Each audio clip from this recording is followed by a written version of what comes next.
rukhsata Allah. Man desapane wong lam yakbal ora nampa sapa man rukhsata Allah ing rukhsae Allah. Orang yang tidak nerima rukhsahnya Allah Ta'ala. Jadi orang wajib-wajib dilakoni terus kadang-kadang mergo dadi identitas isin ninggal. Kalau wong biasa puasa Senin Kamis saking terkenal puasa Senin Kamis sampai muka napa isin. Iku dosane kok Gunung Arafah. Wis hadis iki apa lho engko wis ra puasa Senin Kamis. Dadi ala kenapa ora puasa Senin Kamis nampa rukhsahe pangeran niku ora nampa jeneng gak nglakoni. Karena mongko ana iku ali ngatasi mamlat ismi sing dosa apa mislu jibali Arafah iku kaya gunung Arafah. Jadi pangeran yo aneh sing apik to.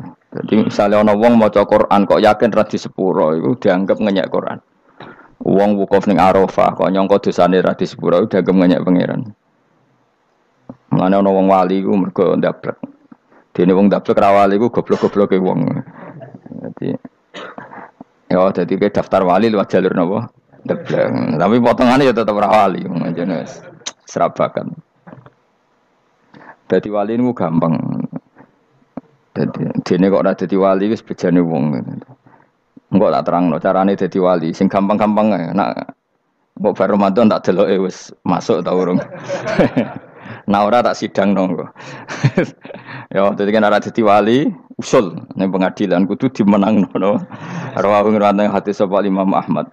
Wasiratu te syarat iku dumatun wasiratu tawi siratul mustaqim dulmatun peteng wasiratu te dalan lagu maring sirat wal yakinu yakin wa te kang yakin tahqiqu tasdiki iku benerno barang sing tahqiqu tasdiki iku tahqiq dalam benerno maksudnya kamu punya otoritas pemikiran yang akurat kanggo benerno bil ghaibi lan barang ghaib niki sing dadi ibadah kula nganti ketemu pangeran tahqiqu tasdiki iku duwe akurasi benerno bil ghaibi lan barang ghaib. Carane bi izalati kulli ghaibin kelawan ngilangno saben-saben sing dadekno kemamangan. Bi izalati kulli ghaibin kelawan ngilangno saben-saben barang sing dadekno kemamangan. Pun kula baleni saking awal wal maqalatu rabi'ah kula terangno ya. An-Nabi Bakrin Siddiq radhiyallahu anhu dawe az-zulumatu khamsun. Dawe Abu Bakar kegelapan itu ada 5. Di mergo Abu Bakar wong saleh nek kegelapan yo luwe akeh. Dadi ora pati apal nek jumlahe akeh ora pati apal. Roe muk pira? 5. Nah, zaman akhir ora terima 5 ribuan napa? Ribuan. Nomor 1 hubud dunya. Seneng dunya. Seneng dunya macam-macam, seneng pangkat, seneng apa saja yang tidak mengantarkan ke akhirat. Iku darani napa? Dunya atau apa saja yang murahan iku darani dunya. Kalau terangno definisi dunia, dono kata dana ya dunuan. Ana sing ulama nasrib sangka dania terus ditakhfif hamzah dadi daniah terus ditakhfif hamzah dadi ya daniyah terus ngikuti wazan fu'la jadi dunya. Jadi anggar barang sing hina iku jenenge napa? Dunya. Utawa barang sing dekat iku jenenge dunya. Mergo maknane dunya wis saiki, dana iku maknane dekat. Akhirat nanti. Srungokno wae kok kowe suwe-suwe paham. Sehingga sesuatu yang tidak murahan, kayak sujud, kayak sedekah, kayak ngaji iku ora dunya. Ini kesaksian akhirat. Sehingga ketika Ibnu Khaldun niku Allah itu ngeritik dunya ya yang perlu dikritik. Bahkan kadang akhirat pun dikritik pangeran, swarga pun kadang dikritik pangeran. Nak wayahe perlu dikritik karena ada konteksnya. Ada apa? Konteksnya. Misalnya begini, saya punya kitab namanya Khilyatul Auliya atau Baqatul Asfiya. Saya sampai sekarang belajar kitab itu terus. Ini sekitar 14 jilid. Ini kitab indukan Ihya. Saya berkali-kali ngomong di mana-mana. Imam Ghazali dalam hal Manaqibul Akhyar, sejarah orang-orang pilihan itu nginduk kitab nama Khilyatul Auliya itu 14 jilid. Dalam ilmu tasawuf beliau nginduk kitab jenis Qutil Qulub, ini karangannya Abu Thalib Al-Makki. Dalam fikih tentu beliau nginduk gurunya Imam Haromen. Dan memang kitab itu harus nginduk, kalau tidak namanya mukhtarik, bikin-bikin. Memang syaratnya ulama harus muttabi, dia hanya pengikut, tidak boleh kreasi. Kalau kreasi namanya bid'ah, bid'ah. Kalau terang, di situ ada cerita ada seorang sufi bodoh ngeritik dunia entek ngamak. Dunia iku ora ono benere, dunia iku nggon batang, pokoke dunia iku jifah batang. Sing berebut batang ya siap-siap rebutan mbek asus, pokoke ngomong wis tok ndi-ndi. Sayyidina Umar itu agak tersinggung dengan makalahnya orang sufi yang bodoh ini. Ya rata-rata orang sufi memang bodoh. Kecuali gelem ngaji fikih. Setelah ngomong ngalor ngidul dunia ku swelek terus dekne biasa lah wong sufi terus milih dhewean terus orang lakoni popo, ngerti-ngerti lesu. Kok mangan wae lesu. Orang sufi kan gitu.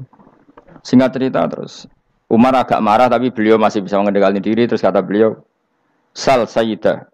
Sal hada sayyid. Kamu tanya hada sayyid. Maksudnya sayyid dalam bahasa dulu itu ya orang terhormat. Dalam bahasa zaman era itu maknanya sayyid itu masih apa? Sadat maksudnya bukan Habib, bukan.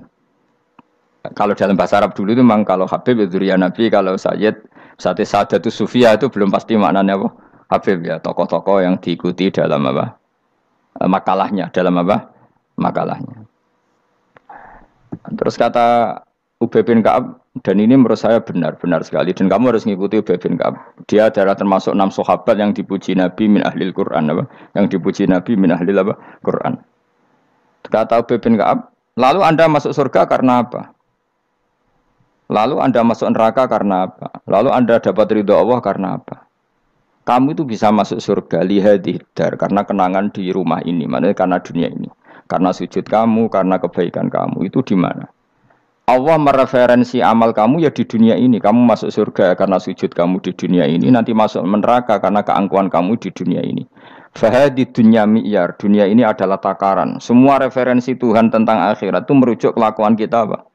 Di dunia. Sehingga kalau kamu masuk surga selamanya lama, itu ya karena kebaikan kamu di dunia. Maka jangan kritik dunia ini, karena dunia itu mahalu sujudika, mahalu ruku'ika, mahalu pokoknya dia marah-marah.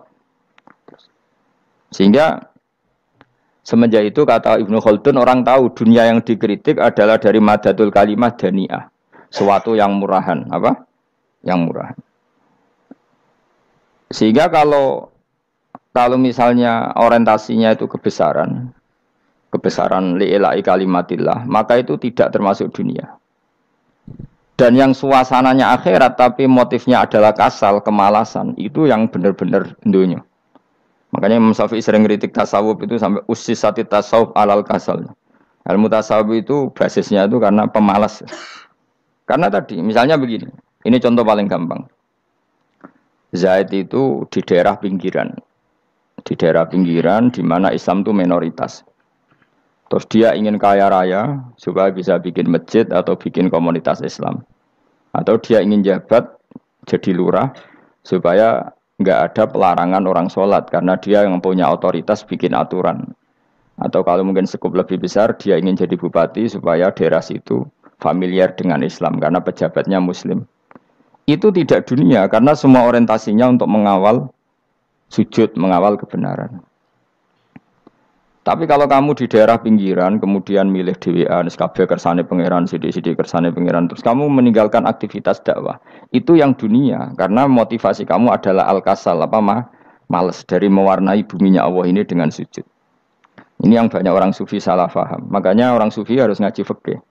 Bendekne roh, dielingno wong alim, wong fikih nak kitmanul ilmi ku haram. Apa kitmanul ilmi haram. Menyimpan ilmu itu haram. Tidak memberi kontribusi dalam proses orang sujud adalah haram. Tidak memberi pencerahan pada umatnya Nabi adalah haram.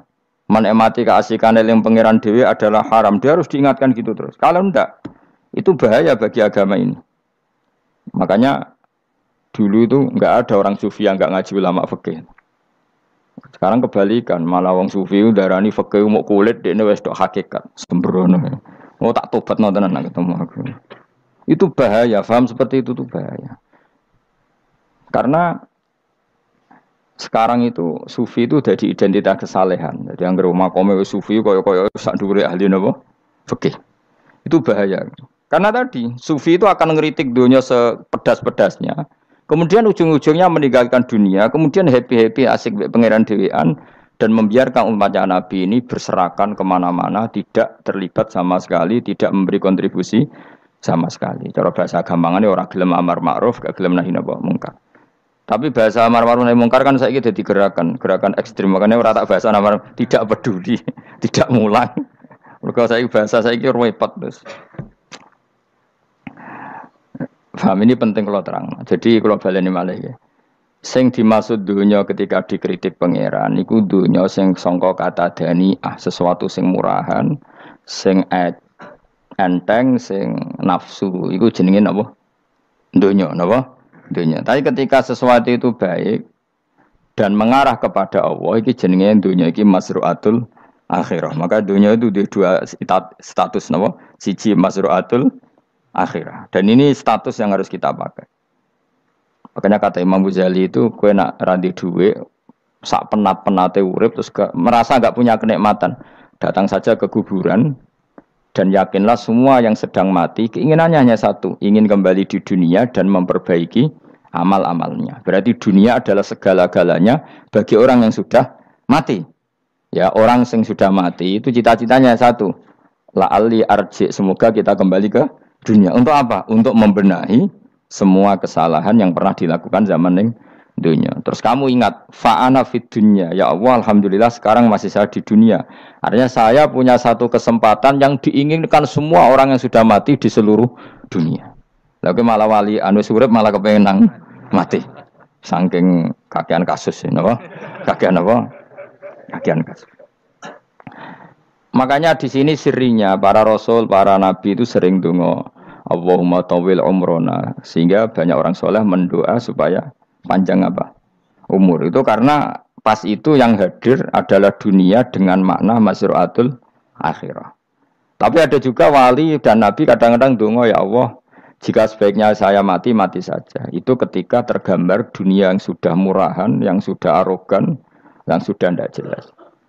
Maka dunia ini punya dua status sekaligus. Jika prospek bagi Anda untuk masruatul akhirah, maka nikmati senikmat-nikmatnya. Tapi jika bagi Anda ini sudah menjadi ladang maksiat apa-apa, maka jadikan dunia ini tempat tobat. Karena akhirat itu nggak ada apa-apanya dibanding dunia. Jadi akhirat itu hanya mereferensi dunia, mereferensi dunia. Ini penting kula aturno. Kadang-kadang sufi kemudian goblok, ora iso ngaji. Dia nganggep dunia sampai akhirat itu penting akhirat, tapi cara maknaninya salah. Lho kowe nganti ning akhirat mlebu swarga itu karena apa coba? Amal zaman di mana? Di dunia. Berarti penting mana dunia sama akhirat? Penting dunia karena akhirat mau efek, apa?